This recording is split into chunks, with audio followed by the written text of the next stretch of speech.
অনু, জানিস ভাই আজকে কি হয়েছে? কি আর হবে, তোর বাবা তোর কলেজের টাকা দিয়ে দিয়েছে। আরে ভাই জানিস আজকে যখন কলেজ থেকে আসছিলাম না, একটা মেয়ে আমার দিকে বারবার তাকাচ্ছিল ভাই। আর যখন আমি নেমে গেলাম বাস থেকে, তখন মেয়েটাও আমার সাথে নেমে গেল। আর মেয়েটা আমার হাত ধরে কি বলছে জানিস? বলছে যে আমি নাকি ওর স্বপ্নের রাজকুমার। আরে হ্যাঁ রে ভাই, কি বলবো তোকে। ও তারপরে আমাকে দেখ এখানে চুমু দিয়েছে, ঠোঁটেও চুমু দিয়েছে, ঠিক আছে। তারপরে তো আমরা পাট খেতে গিয়ে যা করলাম না। কি অশ্লীল কথাবার্তা বলছিস? অশ্লীল?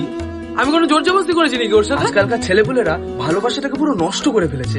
ভালো তো আমি বাসি আমার মধুবালার সাথে। ওটাকে ভালোবাসা বলে না, ওটাকে বলে সময় নষ্ট। মনে আছে ভাই, 3 মাস আগে মধুবালার যে ভুল করে চিঠিটা আমার কাছে চলে এসেছিল, আর তারপর থেকে আমরা দুজনকে না দেখে মন থেকে ভালোবেসেছিলাম। তুই কি করে জানিস যে ও কোনো মেয়েই হবে? ও তো ছেলেও হতে পারে না। আমার মন বলছে ও আমার মধুবালাই।